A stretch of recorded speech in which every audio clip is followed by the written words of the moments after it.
I filed a motion to modify probation as well on another case that she has. We were having problems with e-file yesterday, so it may have been very late in the day. I don't know if it made it, but it's. I received it this morning, Your Honor. I can tell you what it is. And we kind of discussed this with Ms. Simmons earlier this morning. Ms. Taylor pled a couple months ago on, I think, 2 other cases, and got probation. She was ordered to safety. Before she could get sent to safety, this case got indicted and that kept her here. This case was indicted about a month ago, first week in November. Okay.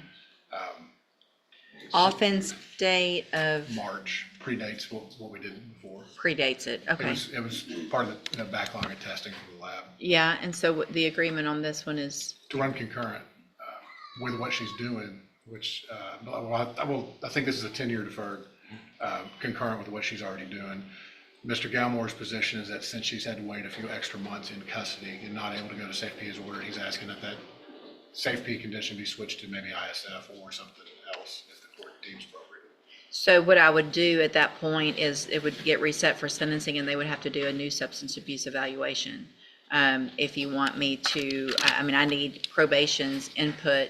If their recommendation previously was for safety, then she hasn't received any treatment. I understand that she's been in custody, but that's not treatment. And so if she's going to get a probation on a possession to go along with that, there's going to be some treatment, and I would anticipate it would be in custody treatment. And that's what my motion on the motion to modify probation was suggested, was an alternative treatment program that just may be shorter. I think the real reason for the argument would be the fact that she is farther removed from her drug use at this point than it was originally considered. I would consider ISF, Well, but I'm not going to do outpatient. I think we need something with 2 felony probations that's a little more intensive. The shorter ISF program would probably be about the same amount of time that was originally planned for her to be in custody anyways. Right. And so that was one of the requests Okay. that my motion made in the motion to modify. And then we left the treatment plan on this plea up to the courts. So is there any reason to get even an updated pre-sentence report? I can just No, go Your ahead and Honor. do all of this. She's been in custody this whole Okay. time, so there's nothing, Sure. nothing that's been changed. Right. I know of no major disciplinary problems or anything like yeah. that, so I would ask the court to go forward today. Okay, all right, let's take care of the new case and then we'll discuss the modification. Then, you're Melissa Taylor. Yes, ma'am. And Mr. Galmore, will your client waive the formal reading of the indictment? Sure, Your Honor. Ms. Taylor, in cause number 25, DCCR 1693, you're charged with a 3rd-degree felony offense of possession of a controlled substance from March 9th of 2025, and how do you plead to that charge? Guilty. Are you pleading guilty freely and voluntarily? Yes, ma'am. And because you did what they charged you with? I have here on the tablet some documents that have your signature on them that the state has marked as exhibit number 1. Before you signed these, did you go over them with Mr. Galmore? Yes, ma'am. Do you fully understand them? And do you understand, if I follow the agreement that you made with the district attorney, that you'll be waiving or giving up any right to appeal? Yes, ma'am. And the agreement is for a 10-year deferred probation. Is there no fine on this one? I'm okay with waiving the fine. Your Honor, All right, since there she's would be already no fine on this case, and you would be required to follow all of the rules and conditions of probation, which, as you guys have said, is unagreed as to treatment, but that we've talked about. What I'm inclined to do is the substance abuse track of the ISF program. Is that your understanding? And do you also understand, if you're not a U.S. citizen, that a plea of guilty or no contest may result in your deportation, exclusion from admission to the country, or denial of naturalization under federal law? State tenders number 1. Objection. It's admitted. Any evidence that Ms. Taylor is not competent? No, Your Honor. All right, ma'am, I'm going to find that you entered your plea of guilty freely and voluntarily. Find that you're mentally competent and you understand the nature and the consequences of that plea. I am going to waive the pre-sentence report. I'm going to find sufficient evidence to find you guilty. However, I'm going to follow the agreement that you made with the district attorney and defer all proceedings for a period of 10 years. You're ordered to follow all of the rules and conditions of probation, which include entering and successfully completing the substance abuse track of the ISF program. In addition, as your follow-up treatment, when you get out, you will be required to enter and successfully complete the JCDI program. So you're going to get out, you'll have all the tools. You're going to get tools while you're in custody. You're going to get out, you're going to have even more tools so that you can be successful and get off drugs for good be a productive member of society, and not end up with felony convictions on your record and going to prison. And if you do all of that, just like we talked about in the other case, this is a great opportunity because you don't have the conviction on your record. If you successfully complete the probation, the case will be dismissed. You'll never have a felony conviction. The other side of that is if you violate any condition in this case, you'll be brought back into court, you could be found guilty, and you could go to prison for between 2 years and up to 10 years. Do you understand? Yes, ma'am. All right, I'm handing you, in that case, the trial court certification that shows that this was an agreement that I followed, so you waived your right to appeal. Yes, ma'am? May I speak? Let me, hold that just a second. Let me take, because I'll get sidetracked and then I won't do what I need to do legally. So now, for probation, in cause number 24, DCCR 2311, I am going to grant that motion to modify the probation order to change that from SafeP to ISF, substance abuse with JCDI as aftercare. Will you give me the call number, please? 24 DCCR 2311. Judge, I think there may also be another probation that she's on, a different cause number. I'm not sure. I thought we pled her to a state jail and a Can y'all look, higher level please? felony. I just don't want, I don't want to get skipped over if there's another. If cause she's on probation for more than that one, if there is another, and we did, then the same order goes for all. If it was SafeP, that can be, number. No, just this one or two. switch from SafeP to ISF substance abuse with JCDI as a, the problem is if it's do y'all think there's one? Because it might be the time I that did she's not on think probation there could be was an one, issue. but I Okay. could be wrong. Okay, we'll double check it. If she is, that'll be a condition. It'll be switched from SafeP to ISF also. Okay, yes, ma'am. Yes, ma'am. So I have been incarcerated for the last 8 months in Jefferson County Correctional. During the last 8 months, I've had a trustee position for 6 of those 8. There are no programs for rehabilitation for women like myself that spend 8 to a year incarcerated. There are none.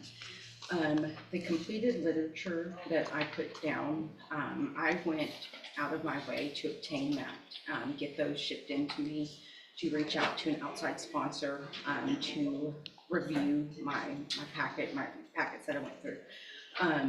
I have, whether you go to a 9-month program, a 6-month program, or a 3-month program, the desire of the individual to change and putting these into application are what actually creates lasting change. Otherwise, they're just books that I've read. Sure. If you can ask me anything about these books, and I can tell you how I've changed and how they've changed me and what they've done. I realize that my addiction is a terminal disease that will kill me. And it is a lifelong recovery process. And that if I don't completely abandon myself to my higher power in a recovery program for the rest of my life, that I will end up in prison or dead. I don't have any more options. I agree that I will most likely learn something from ISF. I will learn from any program that I'm ever put against. But I am begging you with the effort that I took, seeing that there's no options for female inmates other than an AA program every other week at best. We sit in there and we eat and we gain weight and we watch movies and it's a vicious cycle. I understand the triggers and what made me relapse. I have a phenomenal support system, and I am willing to go so far to say that if you give me the color program, and if I fail, take this all away and put me in prison for 5 to 10 years. Don't have it as an option.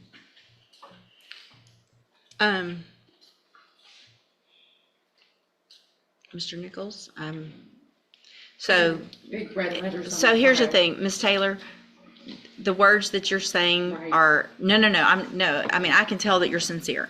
I hear people say those words somewhat often. I wish more. Sometimes I feel like they're sincere, others I don't. I agree, there are not programs because jail is just a rotation. of coming and going, and it's hard to get programs going because by the time someone gets started, they're probably leaving, and it could be better. I appreciate what you've done. I'm inclined, but here's my fear, is that I don't want to do what you're asking and set you up for failure. So if I do what you're asking and you violate, there's going to be a notation about all of this. Mr. Nichols will remind me, probation will remind me, and there won't be, okay, now I need SafeP. Now I need ISF. I'm Mr. that Nichols? dedicated to my recovery. You know, I usually have a pretty good memory for these things, Judge. If the court wants to give her that shot, I don't want to have to revoke her. I want her to be successful. I've read what she provided the court. I know it's impressive, the work she's done for herself while in jail. I'd hate to see it all fall apart, though. I mean, I think the case she's on, other case she's on probation for is assault on an officer. And I know there was at least one state jail. I do have, so drug-related 24 offenses. DCCR 2177 is another, she's on probation for. There is another probation. And so 24 DCCR 2177, so whatever I do to modify conditions are going to be the same on those. So I guess what I'm going to do, Ms. Taylor, is I'm going to give you this opportunity. It's 100% up to you to take it. Absolutely. Otherwise, you have 3 felonies that you're going to go to prison for. I will be a success. And here's the thing, if you feel like you're slipping and you need more and you go say, I need SafeP or I need ISF before it ends up with me, that's one thing. That's a hard decision to make. But if you're truly committed to it and you feel yourself slipping that you need inpatient, it's going to be up to you to make that decision to ask for it. If it gets so far that you're here, it's going to be too late. All right, so then I'm going to modify the conditions of all of those probations, including the new case, to order that Ms. Taylor enter and successfully complete the JCDI program and not have to go to ISF or SafeP in any of them. So take advantage of this. I did everything else. I think so. All right, good luck. Yes, ma'am.